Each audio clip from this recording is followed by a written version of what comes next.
Hello, and welcome to the World War Lab channel. Today, we're stepping into final, violent moments of a war that was already decided, even if the men in the sky had no way of knowing it yet. At exactly 11:23 on the morning of August 13, 1945, First Lieutenant Oscar Perdomo rolled his P-47N Thunderbolt into a hard left bank over Kijo, Korea, his eyes locked on 5 Japanese fighters breaking formation nearly 8,000 feet below him. He was 26 years old. He had flown 9 combat missions.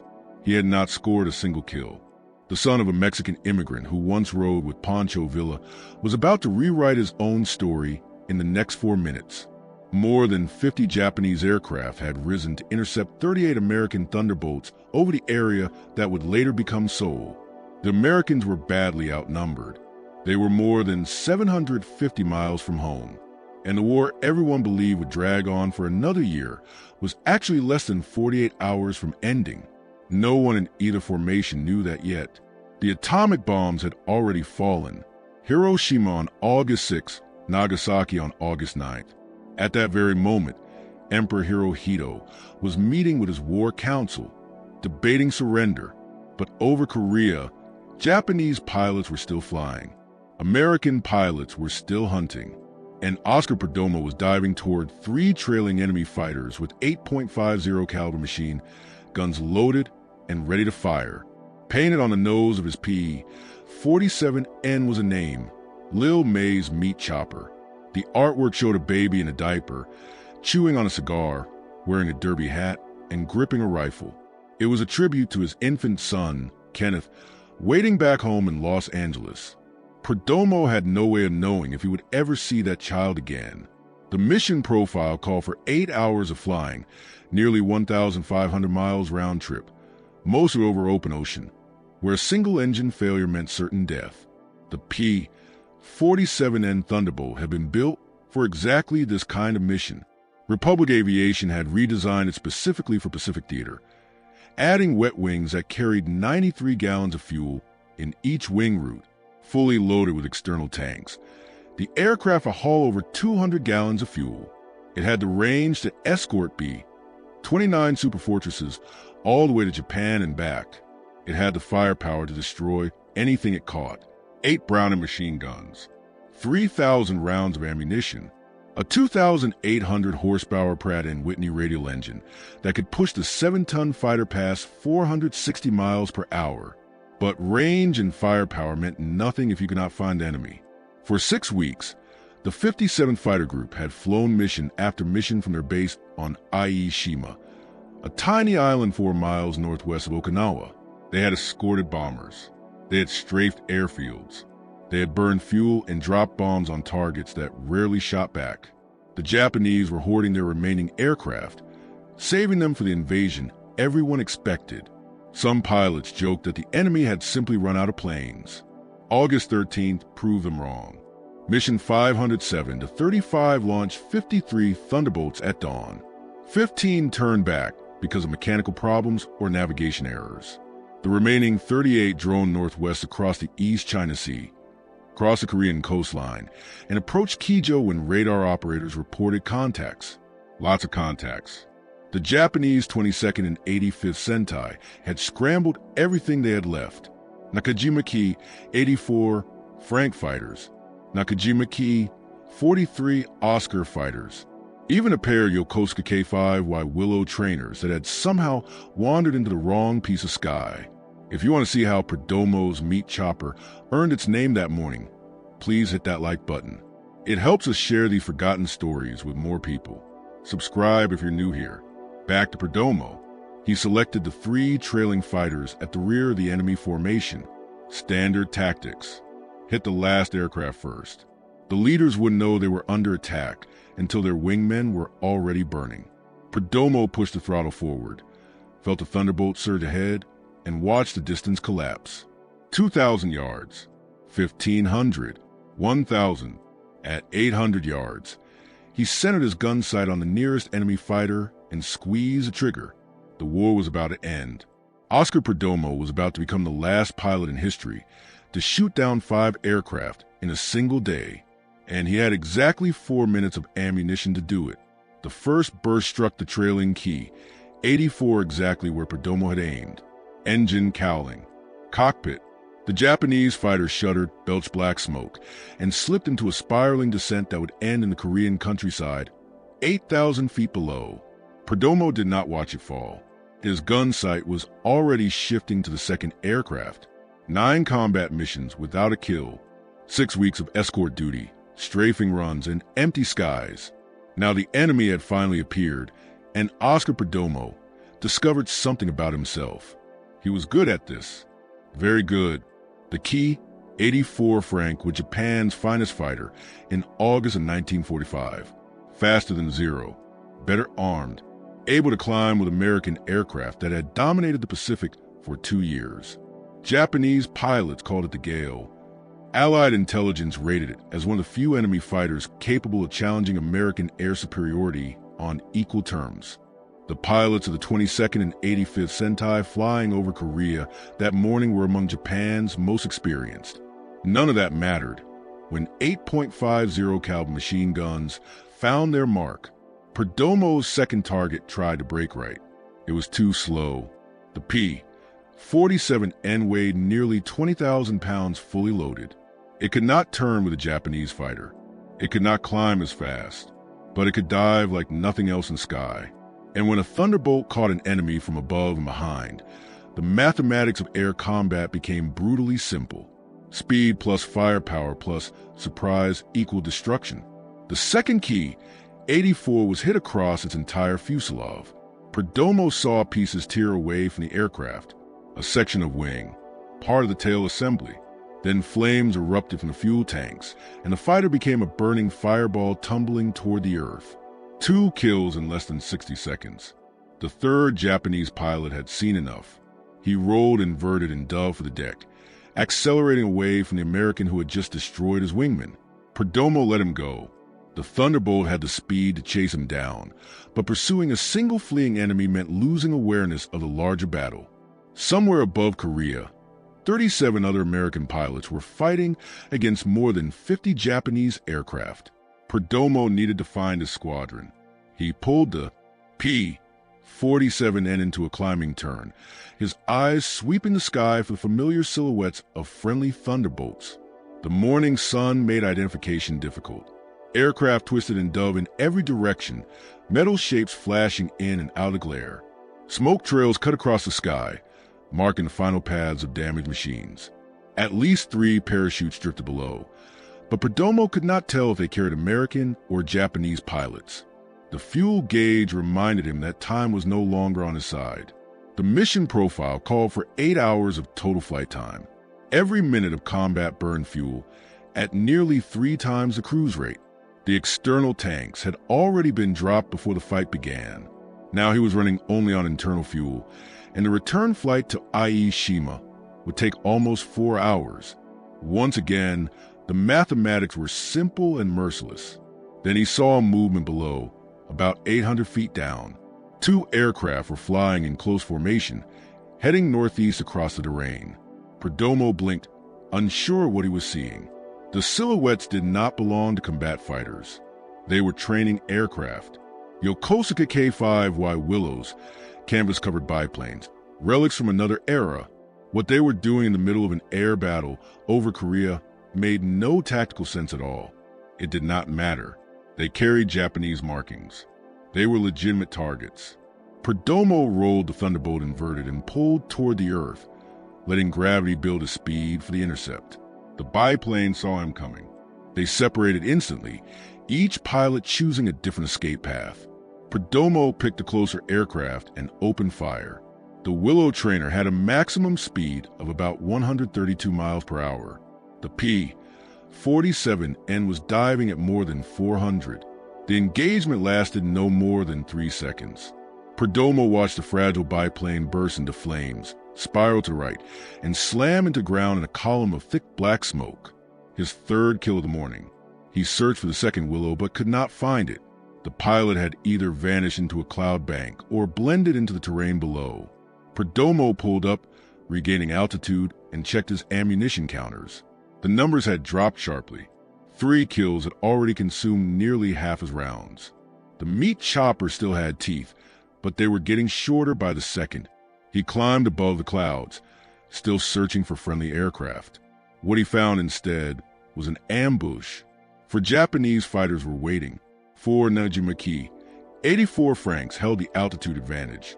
They had seen the American Thunderbolt climbing to the cloud layer and positioned themselves perfectly. The sun was behind them. Their speed was building. It was a textbook bounce, the same tactic that had killed hundreds of Allied pilots across the Pacific. Perdomo saw them at the last possible moment, for dark shapes dropped out of the glare, growing larger with terrifying speed. He had perhaps 2 seconds to react. 2 seconds to make a decision that would determine whether his son Kenneth would ever see his father again. He did not try to run. Running from a diving fighter meant exposing the engine and cockpit to direct fire. The P-47N could absorb an incredible amount of punishment, but not from 4 attackers firing at once. Instead, Perdomo did something that went against every instinct a pilot possessed. He turned into the attack. The maneuver caught the Japanese formation completely off guard. They expected the American to dive away or brake hard to the side. Instead, the Thunderbolt was climbing straight toward them, nose high, its speed bleeding away. For a fraction of a second, all 4 key 84 pilots had to readjust their aim. That fraction of a second was enough. Perdomo rolled the P-47N onto its back and pulled hard, reversing direction as the Japanese fighters overshot him. Their diving momentum carried them past and below, exactly as he had planned. In an instant, the geometry of the fight flipped. The hunters had become targets. He selected the trailing aircraft and opened fire. The key 84 pilot never saw the tracers. .50 caliber rounds tore into the engine cowling, and the Japanese fighter exploded in a ball of orange flame. For kills, Oscar Perdomo had just become an ace. Not over months of combat, not across dozens of missions. In a single engagement that had lasted less than 5 minutes, the remaining 3 key 84 scattered. 1 dove toward the ground. 1 climbed back toward the clouds. The 3rd tried to circle around for another pass. Perdomo ignored them all. His ammunition counters were flashing danger. Perhaps 30 seconds of firing time remained. Maybe less. He needed to find his squadron and start the long flight home. The sky over Kijo had become pure chaos. Smoke columns rose from at least a dozen crash sites. Aircraft wheeled at every altitude, some still fighting, others simply trying to survive. Then Perdomo spotted 2 P-47Ns at about 3,000 feet. Their distinctive paddle blade propellers caught the sunlight. Friendly aircraft. He banked toward them, and then he saw what they were fighting. A single key 84 was glued to the tail of 1 Thunderbolt, refusing to let go. The American pilot was jinking violently, throwing his aircraft from side to side, but the Japanese fighter matched every move. The second P-47N was trying to help, but the angles were wrong. Every time the wingman lined up a shot, his squadron mate crossed directly into the line of fire. Perdomo pushed the throttle to maximum power and dove toward the fight. The meat chopper had maybe 20 seconds of ammunition left, possibly less. It would have to be enough. He came in from above and behind, using the same attack profile that had already worked 4 times. The key 84 pilot was completely focused on his target, watching the American Thunderbolt fill his gun sight, waiting for the perfect moment to fire. He never checked his 6. He never saw Perdomo diving toward him at more than 400 miles per hour. Perdomo pressed the trigger and held it down. Tracers reached across the sky and converged on the Japanese fighter. Impact sparkled along the fuselage. The key 84 shuddered. Smoke poured from the engine. Then the guns went silent. Not a gradual slowdown. Not a few final shots. Complete silence. All 8 Brown machine guns had run dry at the exact same moment. 3,000 rounds of .50 caliber ammunition, enough firepower to tear apart a small building, had been expended in less than 6 minutes of combat. The key 84 was damaged but still flying. Smoke streamed from its engine, but the aircraft remained under control. The Japanese pilot, suddenly realizing he was under attack from a new direction, broke off his pursuit of the American Thunderbolt and turned toward Perdomo. Oscar Perdomo was now more than 750 miles from home, alone in hostile airspace, with a wounded enemy fighter turning to kill him and exactly 0 rounds of ammunition left. Ammunition remaining. Most pilots would have run. The mathematics demanded it. An unarmed fighter facing a damaged but still dangerous enemy produced only one rational answer: dive for the deck. Use the Thunderbolt's superior speed. Put as much distance as possible between yourself and the threat. Get back to base. Live to fight another day. Oscar Perdomo did not run. The Ki-84 completed its turn and brought its nose around toward the American Thunderbolt. The Japanese pilot could clearly see the distinctive checkered cowling of the 57 Fighter Group. What he could not know was that the aircraft in front of him had fired its last round. From his perspective, this was simply another American fighter that needed to be destroyed. Perdomo watched the enemy stabilize and begin its attack run. Smoke still poured from the damaged engine, but the fighter was flying. The Japanese pilot had guns. Perdomo did not. The next 60 seconds would be decided entirely by skill, nerve, and a willingness to die. He turned directly toward the Ki-84. The maneuver made no tactical sense. An unarmed aircraft charging a fully armed opponent violated every principle of aerial combat. But Perdomo understood something that raw mathematics could not capture. The Japanese pilot did not know the Thunderbolt's guns were empty. All he could see was an American fighter coming straight at him, nose to nose, at a combined closing speed of nearly 800 miles per hour. Aerial chicken. The deadliest game in the sky. The Ki-84 pilot flinched first, with smoke trailing from his engine and what appeared to be an armed enemy boring in. He broke hard to the right, abandoning his attack. Perdomo followed instantly, turning inside the Japanese fighter and maintaining the illusion of aggression. Every second he kept the enemy on the defensive was a second his squadron mates could use to reach the fight. He keyed his radio and called for help. Somewhere in the chaos over Korea, another P-47N pilot heard the transmission. An American was in trouble, engaged with an enemy, needed assistance. The response was immediate. Perdomo continued his deadly dance with the Ki-84. Turn, counter-turn, dive, climb. Again and again, the Thunderbolt's empty guns pointed at the Japanese fighter, forcing the enemy pilot to react defensively. The bluff could not last forever. Sooner or later, the Japanese pilot would notice that no traces were coming. Sooner or later, he would realize his opponent was fighting with an empty hand. Help arrived before that moment came. A second P-47N dropped out of clouds at full power. Its pilot had seen the engagement, understood the geometry, and positioned himself perfectly for a clean shot. The Ki-84, focused entirely on the Thunderbolt that had been harassing it for the last 90 seconds, never saw the new threat approaching from above. 8.50 caliber machine guns opened fire at once. The Japanese fighter disintegrated under the concentrated barrage. Wings tore away from the fuselage. The engine ripped free and tumbled toward the earth. What remained of the aircraft scattered across the Korean sky in a cloud of burning debris. 5 kills. Oscar Perdomo had just achieved something fewer than 100 American pilots managed during the entire war. He had become an ace in a single day, the last pilot in United States history to earn that distinction. The designation would not become official until intelligence officers reviewed his gun camera footage back on Iwo Jima. The film would confirm that his first 4 kills were Ki-84 Franks, not the Ki-43 Oscars that early reports had suggested. It would document the biplane trainer, the absurd willow that had wandered into the wrong battle. It would show the final engagement, the damaged Ki-84 that Perdomo had attacked, chased, and harassed until a squadron mate delivered the killing blow. All 5 victories belonged to him. The gun camera did not lie. But Oscar Perdomo's war was not over yet. He was still more than 750 miles from home.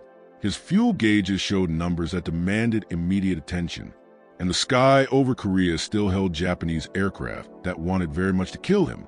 The morning was only half finished. The flight home would claim more pilots than enemy fighters ever could. 750 miles of open ocean stretched between Korea and Iwo Jima. No landmarks, no emergency airfields, no rescue ships positioned along the route. A pilot who ran out of fuel or suffered an engine failure over the East China Sea had exactly two options: ditch in the water and hope for a rescue that would probably never come, or ride the aircraft down and die on impact. Perdomo checked his fuel gauges and performed the calculations every Pacific pilot learned to do in his sleep. Remaining fuel, distance to base, fuel consumption at cruise power. The numbers worked, but only barely. Any deviation from the direct route would turn a marginal situation into a fatal one. The 57th Fighter Group began to reassemble over the Korean coastline. Thunderbolts appeared from every direction, some trailing smoke, others bearing visible battle damage. Squadron leaders conducted radio checks, counting aircraft, identify who had survived and who had not. The morning's engagement had scattered the formation across nearly 50 miles of airspace. 20 Japanese aircraft had fallen to American guns. The 57th had lost none. It was the kind of kill ratio commanders dreamed about, the kind of victory that earned unit citations and medal recommendations. But the mission was only half complete. Every pilot still had to make it home. Perdomo joined a loose formation of P-47Ns heading southeast toward the coast. The Thunderbolts flew at about 12,000 feet, high enough to glide toward land if an engine failed, low enough to conserve fuel. Conversation on the radio was minimal. Pilots watched their instruments, monitored their fuel gauges, and counted the minutes until IE Shima appeared on the horizon. The East China Sea rolled beneath them in an endless expanse of gray-blue water. The August heat created thermals that bounced the heavy fighters unpredictably. Perdomo trimmed his aircraft for maximum efficiency, carefully adjusting throttle and mixture to squeeze every possible mile from his remaining fuel. The autopilot helped, holding course while he rested his hands and processed what had just happened. 5 kills in one morning. The number felt unreal. 9 missions of empty skies, and then everything had changed in 6 minutes of concentrated violence. He could still see the tracers reaching out from his guns, still see Japanese fighters erupting in flame, still feel the Thunderbolt shudder as 3,000 rounds of ammunition tore through 8 machine gun barrels. The gun camera would confirm everything. Film did not lie. Intelligence officers would review the footage frame by frame, matching every burst of fire to every enemy aircraft destroyed. The process took days, sometimes weeks. Until then, Perdomo's victories remained exactly that, claims. Every pilot made them. Not every pilot could prove them. 2 hours into return flight, the formation crossed the invisible line where hostile ocean became friendly territory. Okinawa appeared as a faint smudge on the southern horizon. IE Shima lay just beyond it, a flat patch of coral and sand that had become home to 3 fighter groups and thousands of support personnel. The island had already absorbed its share of death. Ernie Pyle, the most famous war correspondent in America, had been killed there 4 months earlier by a Japanese machine gun bullet during the invasion. His grave marker stood near the beach where Marines had stormed ashore. Now the island served as an unsinkable aircraft carrier, launching missions against the Japanese homeland day after day. Perdomo's fuel gauges were nearly empty as IE Shima filled his windscreen. Other pilots reported the same numbers. The mission had pushed the P-47NS range to its absolute limit. Another 50 miles would have meant ditched aircraft and dead pilots drifting in the East China Sea. The Thunderbolts entered the landing pattern. One by one they came in, wheels down, flaps extended, final approach over the same beach where Ernie Pyle had fallen. Perdomo touched down on the coral runway and felt the aircraft settle onto its landing gear. 8 hours and 18 minutes after takeoff, mission 507-35 was complete. He taxied to the hard stand where his crew chief waited. The man's eyes went straight to the gun ports, searching for the black carbon residue that proved combat. He found plenty of it. Then he looked at Perdomo's face and knew something extraordinary had happened. The debriefing room filled with pilots still in their flight suits, still smelling of sweat, aviation fuel, and cordite. Intelligence officers moved among them, collecting initial reports, asking questions, cross-checking claims. 20 Japanese aircraft destroyed. The number sounded almost impossible, but 38 pilots had seen the battle and their stories aligned. Perdomo sat in a metal folding chair and told his story.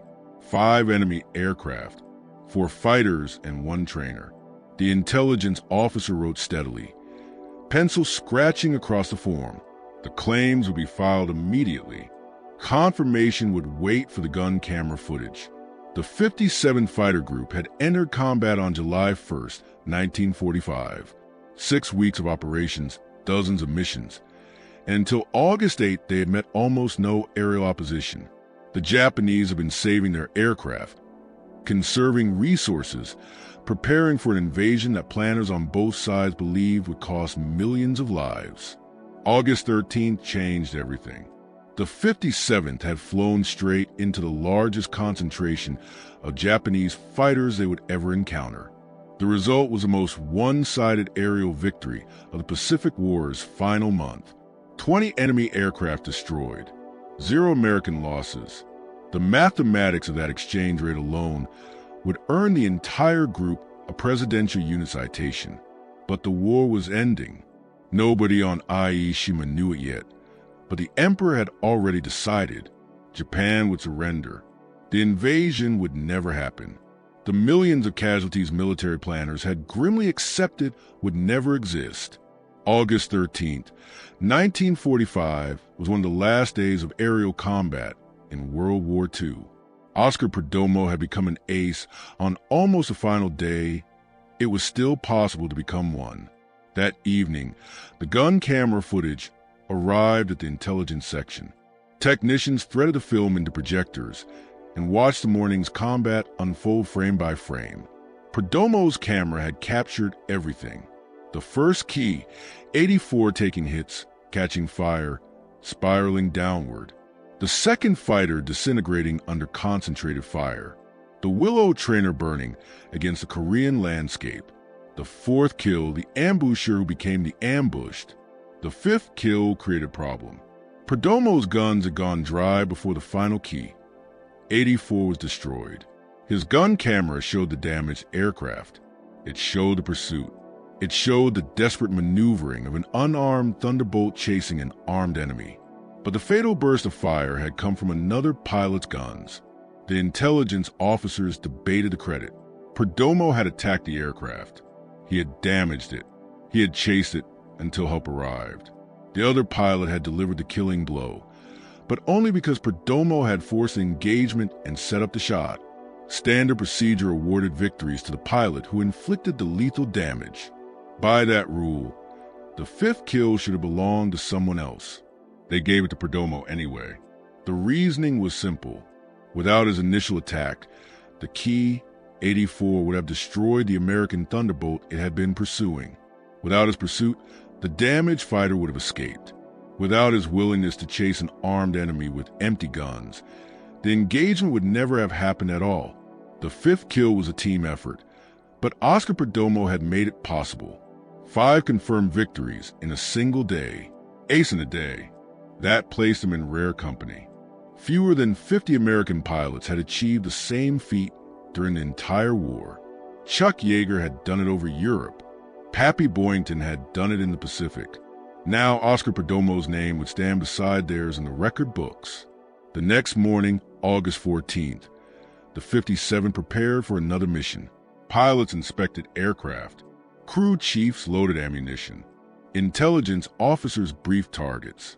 The war continued because nobody had yet been told it was over. Then the radio crackled with news that changed everything. Emperor Hirohito had announced Japan's surrender. The war was over. Oscar Perdomo would never fly another combat mission. His 5 victories on August 13th would stand forever as the final ace in a day achievement in United States military history. The guns fell silent. The meat chopper had earned its name just in time. The Distinguished Service Cross arrived with citation that read like poetry written by bureaucrats. Extraordinary heroism in connection with military operations against an armed enemy. The second highest award for valor the United States Army could bestow, surpassed only by the Medal of Honor. Oscar Perdomo, the son of Mexican immigrants, the kid from East Los Angeles who had worked at the Pacific Milk Crate Company before the war, now stood among the most decorated pilots in American military history.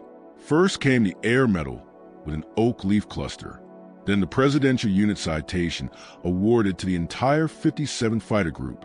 Paperwork piled up in folders and filing cabinets. Official recognition of 6 minutes of violence over Korea that had changed one man's life forever. 2 days after the surrender announcement, Perdomo witnessed something that very few American pilots ever saw. Japanese aircraft approaching Ie Shima. Not to attack, not to fight, to surrender. Mitsubishi G4M Betty bombers painted entirely white, their red rising sun insignias replaced with green crosses. They carried the first Japanese representatives sent to coordinate their nation's capitulation. The same airfield that had launched Perdomo toward his 5 kills now received the enemy delegation. He watched the white-painted bombers touch down. He watched Japanese officers step out in formal uniforms.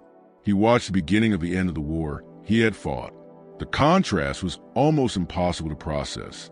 48 hours earlier, he had been killing men who flew aircraft just like these. Now those same types of airplanes carried diplomats instead of bombs.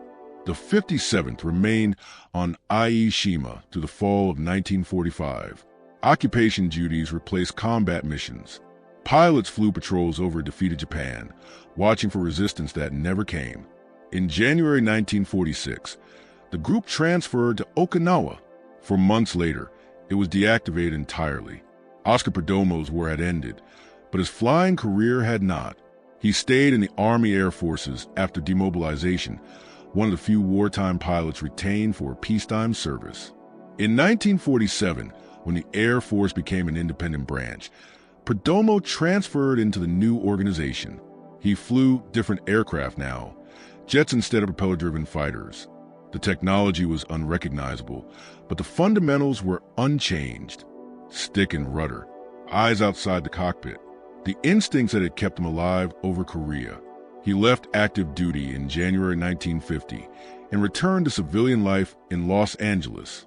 His son Kenneth was 5 years old now, no longer the diaper baby painted on the nose of Lil May's meat chopper. Perdomo joined the Air Force Reserve, keeping his flying qualifications while building a life outside the military. It seemed like a clean transition. Then North Korea invaded South Korea. June 1950. 5 years after Perdomo had shot down 5 aircraft over the Korean peninsula, war returned to the same land.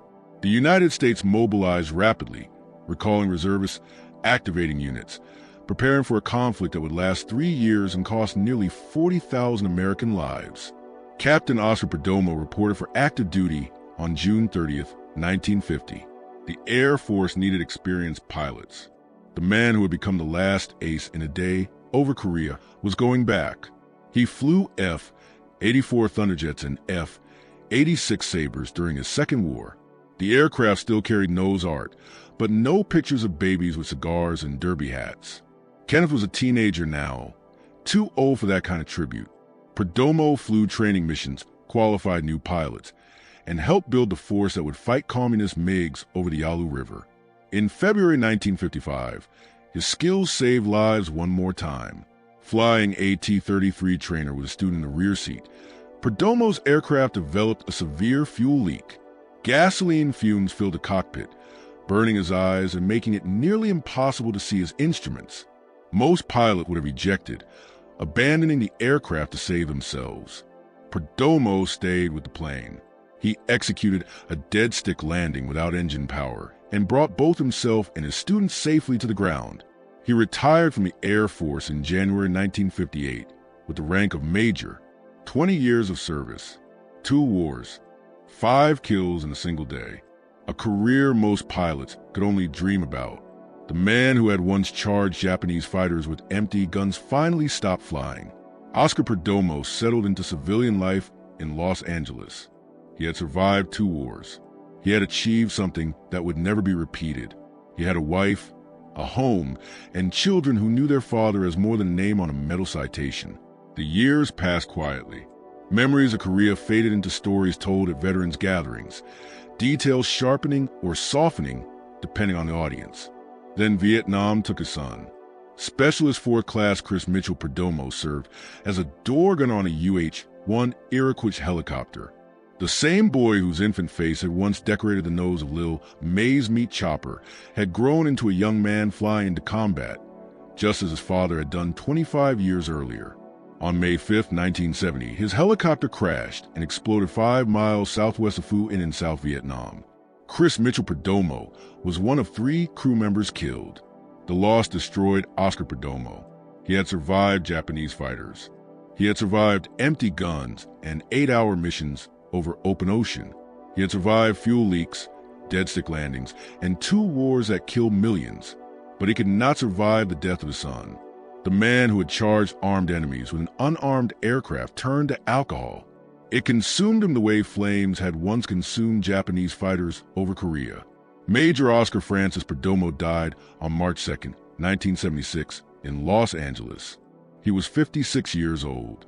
His family honored his wishes and scattered his ashes over the Pacific Ocean, the same waters he had crossed so many times during the war. The last ace in the day returned to the sky one final time. His achievement remains unique in American military history. Pilots in the jet age have claimed 5 kills in a single day, but none have been confirmed with the absolute certainty that gun camera footage provided in 1945. Oscar Perdomo stands alone as the last undisputed ace in a day the United States has ever produced. The record has survived nearly 80 years. It will likely survive forever. The Commemorative Air Force maintains a flying P-47N Thunderbolt painted to replicate Lil May's meat chopper. The nose art shows the same baby, the same cigar, the same derby hat. The aircraft appears at air shows across the country, introducing new generations to the story of a pilot who shot down 5 enemy aircraft in 6 minutes and then charged a 6th with empty guns. His name appears on a memorial wall at the United States Air Force Memorial in Washington. His personal papers rest in the archives of the San Diego Air and Space Museum. His Distinguished Service Cross citation remains part of the official record, documenting extraordinary heroism in language that bureaucratic words can never fully capture. August 13, 1945. 48 hours before the end of the deadliest war in human history. 38 American Thunderbolts against 50 Japanese fighters over Korea. One pilot from East Los Angeles, the son of a man who had once ridden with Pancho Villa, flying an aircraft named after his infant son. 5 kills, 0 ammunition remaining, 750 miles from home. The meat chopper earned its name that morning. Oscar Perdomo earned his place in history. If this story moved you the way it moved us, please take a moment to hit that like button. Every single like tells YouTube to show this story to more people who need to hear it. Hit subscribe and turn on notifications. We rescue forgotten stories from dusty archives every single week. Stories about pilots who charged enemies with empty guns. Stories about fathers who named their aircraft after their sons. Real people, real heroism, real sacrifice. Drop a comment and tell us where you're watching from. The United States, the United Kingdom, Canada, Australia, Mexico, where Oscar Perdomo's father began his journey before crossing the border to build a new life. Our community spans an entire world. You're not just a viewer. You're part of keeping these memories alive. Tell us your location. Tell us if someone in your family served. Tell us if you had ever heard of Oscar Perdomo before today. Thank you for watching, and thank you for making sure the last ace in a day never becomes forgotten.